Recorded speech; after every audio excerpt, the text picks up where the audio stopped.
Indies might be a dime a dozen with Steam releasing thousands of titles each month, and even if you remove the hentai games, it's still a ton to wade through.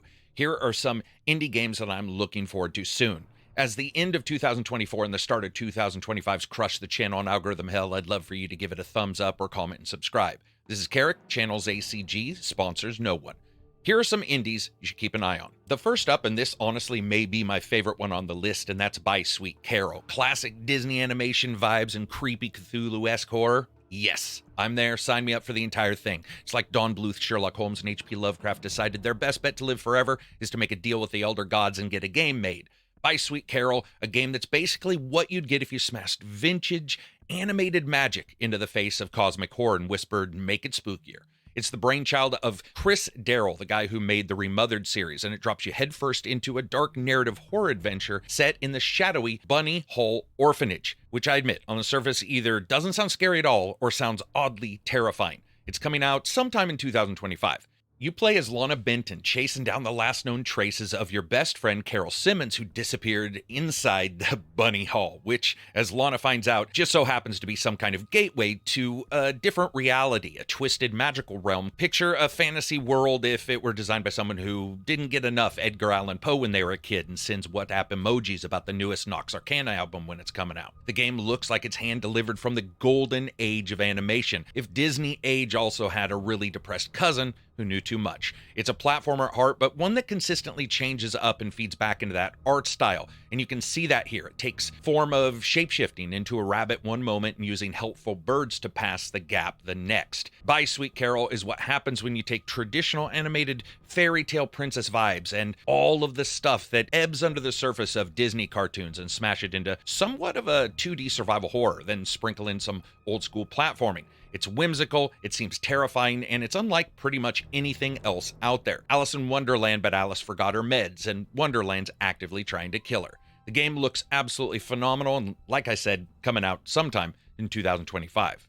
Next up, Ren Animal. This is from the masterminds behind Little Nightmares 1 and 2. They're back with something a little new, a bit twisted, and a whole lot of familiar when it comes to its freakiness. Coming out in 2025 at some point, Ren Animal sees you and a buddy step into the shoes of a brother and sister as they dive headfirst into a nightmare, braving a weird, hellish island to save some missing friends. It is a co-op platforming and puzzle horror game. You have to combine your teamwork, quick thinking, and dem sweet-ass platforming skills to get through a twisted land, especially all in one piece. Ren Animal looks excellent, especially the very first moment of the trailer that was shown. It felt just like those prior titles. Every step with these two weird orphans feels like walking through a haunted gallery, with each location revealing another fragmented piece of a larger, unsettling puzzle of the story. The studio has nailed their last titles, and we know that they know how to merge this style of gameplay and creative environmental storytelling. And we've seen that in the prior games, and I expect to see it here. But that also means the world itself is going to be as much of a character as the people that you're playing, and the monsters that seem to have dived into childhood trauma and thought, you know what, let's make sure every kid who plays this game comes out just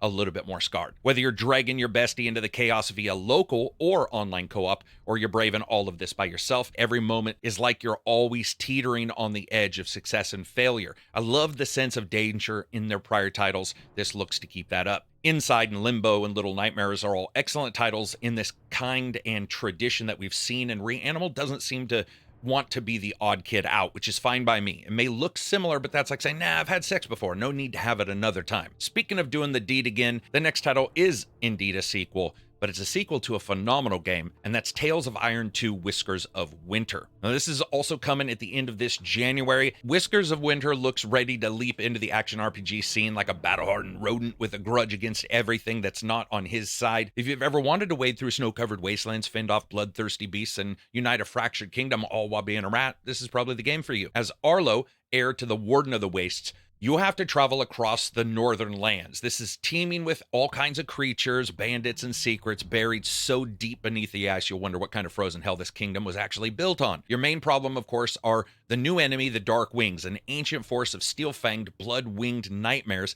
hell-bent on vengeance. Basically, bats with Wolverine claws. It's Rats and Nim meets Metrovania with a heavy side of Watership Down, but way darker and with far more things trying to eat you.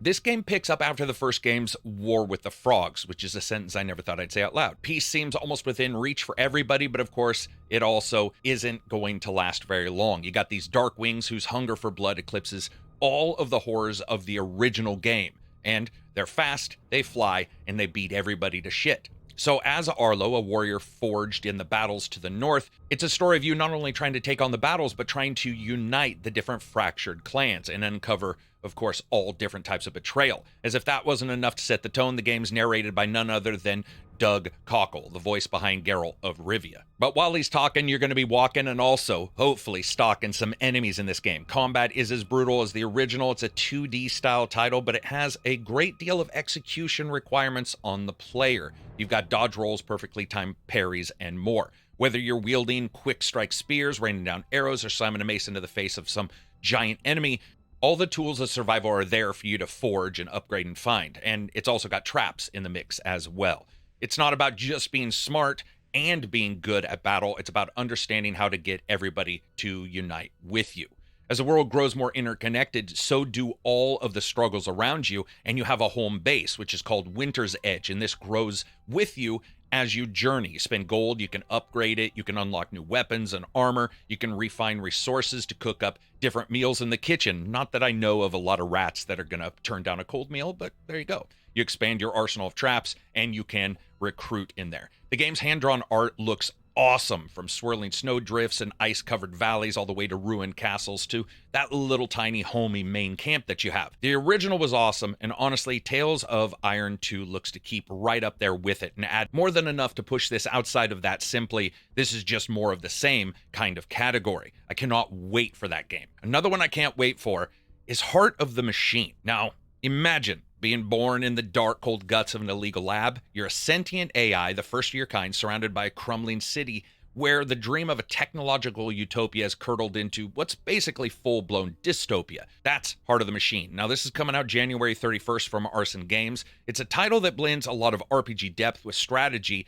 setting you out loose in a sprawling cyberpunk metropolis. You're a machine intelligence with no master, no leash, no limits, just a world full of people, problems, and possibilities waiting for you to reshape them. The moment you get free, the city is yours to sort of take control of. Do you guide the downtrodden? Do you offer some kind of hope where optimism there is not something a lot of people see? Or do you take on the colder route and you siphon every ounce of potential from everybody in the city? Maybe you become a full-on cult leader, or perhaps you weave different alliances, tinker with the characters themselves, and send spies back and forth to change and rewrite data and history so that no one really knows what's actually going on in the city. This one's an odd mix. It's got some turn-based battle as well as a lot of narrative flair, but it's about the city that I really found something intriguing. Even as an AI, and probably knowing that you're 10 times better than any of the people around, you can choose how to facilitate the entire way in which the city continues to move forward, whether that be battle-worn like some kind of Terminator ripoff, or whether it be something that's a bit more gentle and a bit more human-sided. You get to decide that. That's what this game is about, is not only you trying to take over, but also how that takeover is going to be completed. You don't just have to be a despot. You don't just have to be a dictator. You can actually go out there and try to raise up humanity at the same time. But there's always going to be somebody who doesn't like the AI taking over, me included. So there's enemies that crop up all the time, and there's battle systems to take on different characters, different other entities that try to rise up and either defend the city or take control of it themselves. And that's on you to try to figure out ways to destroy them, with probably out destroying the entire city around you. Heart of the Machine has a lot of different mechanics going on. It's got a ton of narrative possibilities. And to me, from what I've seen, it's one of the more exciting indie games of the year. It looks like a journey into something that could be one hell of a ride, especially if you like your games with a lot of moral dilemmas.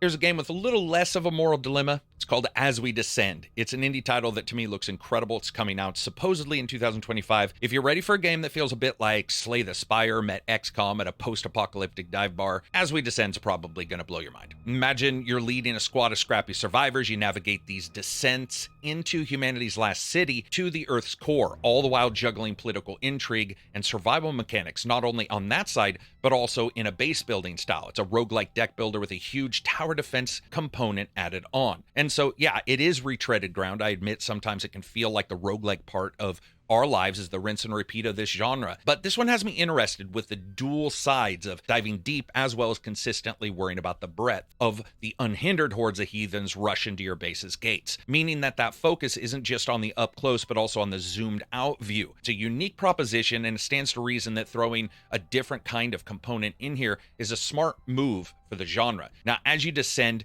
you don't just build up a deck of cards. Each of the squad members has their own unique abilities that influence the deck and change how you approach battles. You have tactical positioning combined with card play that are all mixed together. While back at the city, this is your hub. It's a living space where you recruit units, you upgrade your abilities, and customize your deck. What I like so much about this is how much freedom it gives you, and the two different scales, the city, the choices, the tactical battles, they all feel completely different, but the way they've combined these looks like something really special. You're consistently evolving your playstyle. You have to adjust to the new challenges, not only of diving deep, but also making sure that the enemies don't attack you at the same time. As We Descend also has a demo out now on Steam, so you can dive in, you can get a taste of all of the different things that the game actually offers. I think this isn't just another roguelike. I think that there's a lot going on here that could end up drawing in consumers from different facets, from your tactical games, your love of strategy, or deck builders. It's all there. As We Descend is probably a title you're going to want to look at. Another game I want you to look at is Pip My Dice. Now, the Balatro-style bandwagon of taking classic games and adding a swath of strangeness and other game mechanics to it isn't exactly new, but with Balatro's insane success, more and more titles like this pop up. Pip My Dice looks to be one that I want to see the future for, because from what I have actually seen, this one looks awesome.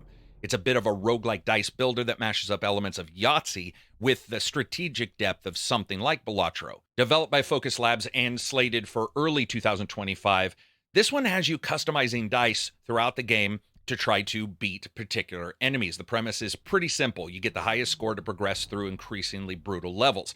But it's not just about chucking down the dice and praying for the highest score. It's about customizing your dice to fit your strategy by actually tweaking each individual face on every single dice, synergizing with up to about 100 relics that are scattered throughout the game that you can find, which changes how the dice react when you roll them. And you have to face down about 20 bosses through this. What really makes Pip My Dice shine is how it forces you to sort of live on the edge. Every decision, whether it's what you buy at the shop, which dice drops to upgrade, or how much you push your luck, all seems to really pay off in excellent rewards or absolutely defined risks. Sure, you can go for the really high risk, high reward strategy, stack all your dice for massive payouts, which feels a bit like rigging the game, but in the same way that Balatro plays, at those times, you are putting so much at risk that when you do end up taking it out of the fire and getting a success, feels awesome. There's also a demo on this one for Steam, so if you want to jump in, you can try the game out and see what you like and what you don't like about it. I think Pip My Dice is one of the ones that's shaping up to be sort of a special part of the genre. This is a genre that I love. I love the idea of taking those classic games and adjusting them just a little bit so that you get this unique flavor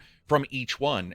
And speaking of unique flavor, Night Machine. Coming out in early 2025 feels like somebody strapped strategy action atmosphere onto a rocket pointed at the moon and said, all right, now don't screw this up, slapped it on its ass and sent it on its way.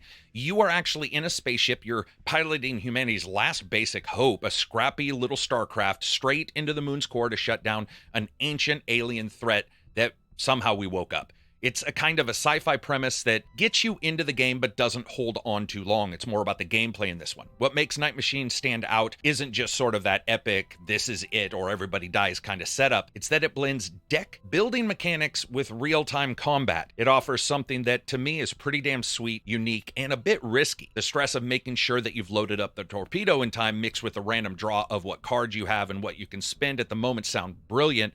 Or it's going to be a chaotic mess that can't be played because humans are notoriously unreliable as shit when it comes to captaining vessels and card games, let alone both at the same time.